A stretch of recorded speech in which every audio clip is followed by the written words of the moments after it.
اسرائیلی نبی اور رسول. یہودی علماء کی مخالفت، دشمنی، سولی پر چڑھوا دینا میں بیان کر چکا ہوں. سن 33 عیسوی میں جبکہ حضرت مسیح کی عمر 33 برس تھی، اللہ تعالیٰ نے انہیں زندہ آسمان پر اٹھا لیا، لیکن یہودیوں نے اپنے خیال کے مطابق انہیں سولی پر چڑھوا دیا، ان کی موت واقع ہو گئی. اگرچہ اس کے بعد یہ اختلاف ہے ان میں، یہودی کہتے ہیں وہ سولی پر چڑھ گیا، ختم ہوا، مر گیا. عیسائی کہتے ہیں نہیں، انتقال ہوا ہے مسیح کا صلیب پر، لیکن پھر وہ دوبارہ زندہ ہو گئے ہیں. ان کی لاش ایک غار میں رکھ دی گئی تھی، وہاں ریزریکشن ہو گیا، ان کا وہاں سے بعد الموت وہیں ہو گیا، اور پھر انہیں اللہ نے زندہ آسمان پر اٹھا لیا. تو ہمارے اور عیسائیوں کے درمیان نوٹ کر لیجئے، یہ چیز مشترک ہے کہ حضرت مسیح آسمان پر زندہ اٹھائے گئے. فرق کیا ہے؟ وہ سمجھتے ہیں کہ سولی دیے گئے، سولی پر مرے، پھر زندہ ہوئے، پھر گئے. ہم سمجھتے ہیں کہ نہیں، وما صلبوہ وما قتلوہ، انہوں نے نہ صلیب دے سکے انہیں اور نہ انہیں قتل کر سکے، بل رفع اللہ الیہ، اللہ نے اٹھا لیا. پھر ہمارا اور یہ اس کا عیسائیوں کا ایک اور اتفاق ہے، سیکنڈ کمنگ آف جیسس، حضرت مسیح دوبارہ آئیں گے. یہ عیسائیوں کا بھی عقیدہ ہے اور ہمارا بھی.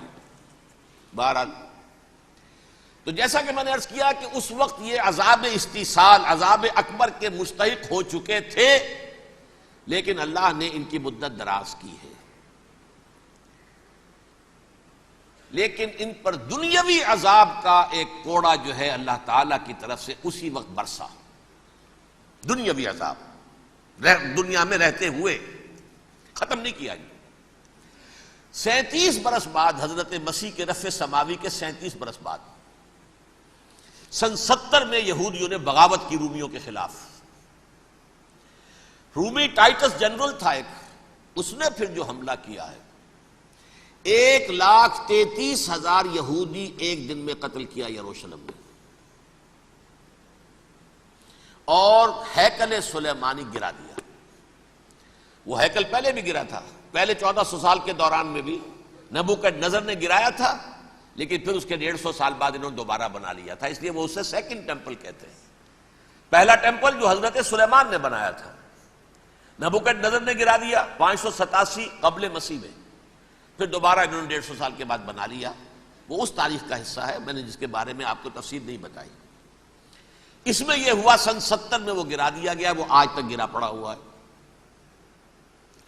نمبر 2، یہ کہہ دیا گیا کہ یہودیوں اس ارض فلسطین سے نکل جاؤ، تم یہاں نہیں رہ سکتے. اب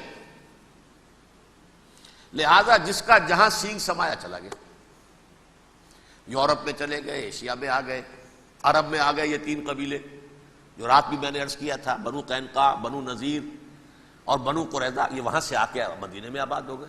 جس کا جہاں سینگ سمایا، افریقہ میں، ہندوستان میں، جہاں چلے گئے. ڈایاسپورا اسے کہتے ہیں، وہ آپ نوٹ کر لیجیے اس لفظ کو، ڈایاسپورا.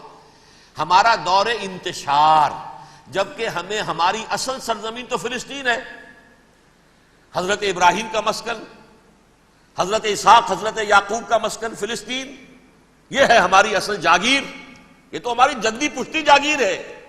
لیکن یہاں سے نکال دیے گئے سن 70 عیسوی میں، اور وہاں سے لے کے 1917 تک ان کا ڈایاسپورا جاری رہا. یہ دور انتشار ہے.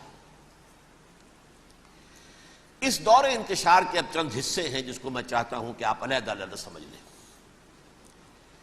دور انتشار کا جو پہلا جو ہے تقریباً 300 برس، رومی حکمران تھے، وہ یہودیوں کے بھی دشمن تھے اور عیسائیوں کے بھی دشمن تھے.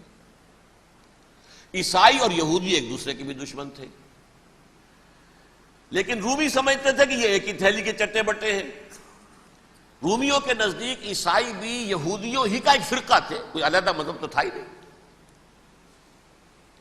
لہذا رومی جو ہیں رومنز، وہ ان دونوں کو ستاتے تھے، مارتے تھے، اور یہ آپس میں لڑتے تھے. یہودی عیسائیوں کو مارتے تھے، عیسائی یہودیوں کو مارتے تھے. یہ ہے 300 برس تک کی تاریخ. سن 300 عیسوی میں کیا ہوا؟ ایک معجزہ ہو گیا. بہت عظیم ایمپرر کانسٹنٹائن، قسطنطین اعظم، رومن ایمپررز میں سے بہت بڑا ایمپرر، وہ عیسائی ہو گئے. اب تو معاملہ بالکل تلپٹ ہو گیا، پوری سلطنت عیسائی ہو گئی. اب عیسائیوں کے عیش ہو گئے اور یہودیوں پہ مار پڑنی شروع ہوئی. اب عیسائیوں کا آپ خود سوچئے کہ جنہیں وہ خدا بنا بیٹھے ہیں، خدا کا بیٹا قرار دے رہے ہیں، ان کے قاتل کون؟ یہودی بدماش. لہذا ان کی وہ پٹائی شروع ہوئی ہے یورپ میں، پوری رومن امپائر میں. انہیں ذلیل کیا گیا، شہروں میں آمد بند، علیحدہ رہو، گھیٹوز کے اندر رہو. یہودی کا نام جو ہے وہ گالی بن گیا، جیسے آج بھی یہودی گالی کہتے ہیں، جیسے خنزیر کا لفظ. آخر وہ بھی اللہ کی مخلوق ہے، لیکن آپ کو معلوم ہے کوئی شخص زبان پر نام نہیں لانا چاہتا خنزیر کا، سور کا. ہے تو مخلوق وہ بھی ایک حیوان ہے. ایسے ہی یہ ہے یہودی، یہودی گالی، جیوٹ گالی.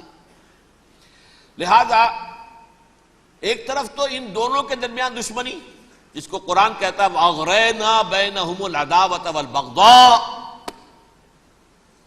ہم نے ان کے مابین دشمنی جو ہے پیدا کر دی. اور جب یہ پوری سلطنت عیسائی ہو گئی تو قافیہ تنگ ہو گیا یہودیوں کا. اب آئیے 571 عیسوی، یعنی جبکہ ڈائسپورا کو کتنا عرصہ ہو چکا تھا؟ 500 برس. سن 70 سے شروع ہوا ڈائسپورا، جب ٹائٹس نے گرایا ہے ہیکل کو اور نکال باہر کیا انہیں فلسطین سے. بھاگ جاؤ، یہاں ایک یہودی بھی نہیں رہے گا. فلسطین سے نکال دیے گئے. اس کے پورے 500 برس بعد سن 571 عیسوی میں حضور کی پیدائش ہوئی، ولادت باسعادت محمد رسول اللہ صلی اللہ علیہ وسلم. 610 میں آپ پر وحی کا آغاز ہوا. لیکن حضور کے ساتھ ان کا معاملہ کیا رہا؟ اول تو جبکہ حضور ابھی مکے ہی میں تھے، یہودیوں نے ریشہ دوانیاں شروع کر دی حضور کے خلاف. قریش مکہ کو سکھاتے تھے، پڑھاتے تھے، ان سے یہ پوچھو، ان سے یہ پوچھو، انہیں اس طرح تنگ کرو، ان سے یہ امتحان لو. یہ آپ کے علم میں ہے. سورہ بنی اسرائیل میں، سورہ کہف میں وہ سوالات جو امتحانی سوالات آئے تھے، ذوالقرنین کون تھا، اصحاب کہف کون تھے، تم رسول بنے پھرتے ہو تو بتاؤ، اور یہ روح کی حقیقت کیا بتاؤ. یہ ساری ریشہ دوانیاں کر رہے تھے بیٹھے ہوئے ابھی وہیں پر. حضور ابھی پہنچے بھی نہیں. ہجرت فرما کر حضور تشریف لے آئے تو حضور نے، جسے ماسٹر سٹروک کہا جائے گا، یعنی اسٹیٹس مین شپ کا ماسٹر سٹروک، آپ نے مدینے میں آتے یہودیوں کے ساتھ پیکٹ کر دیا، جوائنٹ ڈیفنس پیکٹ آف مدینہ، کہ اگر مکے والے ہم پر حملہ کریں گے تو ہم مل جل کر ایک قوم کی حیثیت سے مقابلہ کریں گے. یہ میثاق مدینہ کہلاتا ہے، جس کے بہت غلط معنی پہنائے جا رہے ہیں آج کل. بہرحال میں موضوع میرا چونکہ یہ نہیں، میں ادھر نہیں جاؤں گا. لیکن ہوا کیا؟ ہر مرتبہ یہ خیانت کے مرتکب ہوئے. ان نے جو عہد کیے تھے ان سے پھرے. اندر ہی اندر سازش، ریشہ دوانی، حضور کی بدترین دشمنی. سورہ نساء کی آیت نمبر 12 میں 14 میں 13 میں فرمایا ہے لا تزال تطلع علی خائنۃ منہم.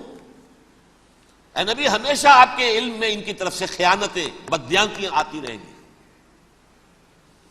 اور بار بار وہ مسلسل جنگ کی آگ بھڑکاتے تھے.